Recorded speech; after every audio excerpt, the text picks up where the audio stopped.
बातमी बीडमधून अल्पवयीन विद्यार्थिनीच्या विनयभंग प्रकरणी बीड शहरात कॅन्डल मार्च। आरोपीला शिक्षा झालीच पाहिजे असं म्हणत नागरिकांनी निषेध व्यक्त केला। आरोपींना मदत करणाऱ्यांना शिक्षा देण्याची मागणी करण्यात आली आहे।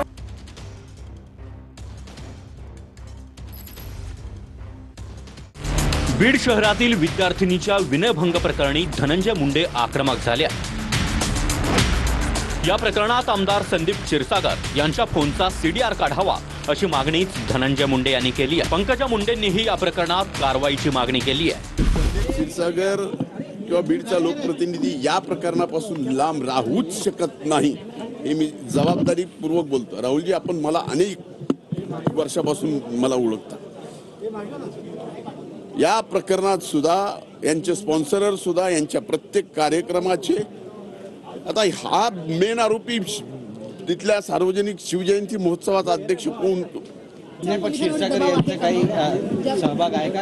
एक मिनिट, त्यांचा सहभाग आहेच। अशा गोष्टीमध्ये त्या मुलींना जर कोणी एका अल्पवयीन मुलीला स्पर्श करत असेल तर कोणी असो जगातला मोठा माणूस त्याला गजाआडच घातलं पाहिजे। आरोपींचे धनंजय मुंडेंसोबतचे फोटोही व्हायरल झाले आहेत। बीडमधल्या एका नामांकित कोचिंग क्लासमध्ये 17 वर्षीय मुलीचा विनयभंग झाला। या प्रकरणात विजय पवार आणि प्रशांत खाटोकर या दोन्ही शिक्षकांना अटक झाली आहे। पॉक्सो कायद्याअंतर्गत दोन्ही शिक्षकांवर गुन्हा दाखल झालाय। जुलै 2024 मध्ये प्रशांत खाटोकर या शिक्षकानं मुलीचा विनयभंग केला होता। त्याचवेळी मुलीनं क्लासचे संचालक विजय पवार यांच्याकडे तक्रार केली।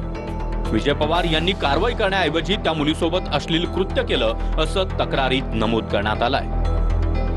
या प्रकरणात धनंजय मुंडेंनी मुख्यमंत्र्यांची भेट घेतली आहे। महिला अधिकाऱ्याच्या नेतृत्वात एसआयटी स्थापन करण्याची मागणी धनंजय मुंडे यांनी केली आहे। बीडमधल्या या प्रकरणावरून स्थानिक नेत्यांमध्ये चांगलीच जुंपली आहे। त्या प्रकरणामध्ये नेमका त्यांना न्याय कुणाला द्यायचा होता का कुणाचं फक्त मंत्रीपद काढायचं होतं हा प्रश्न तुम्ही त्यांना विचारा।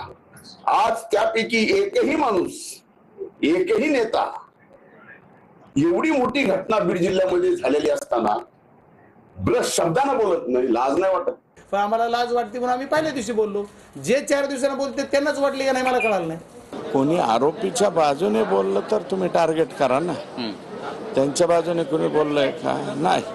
ती जी पीडित लेकरू आहे आम्ही त्याच्याच बाजूने उभं राहणार।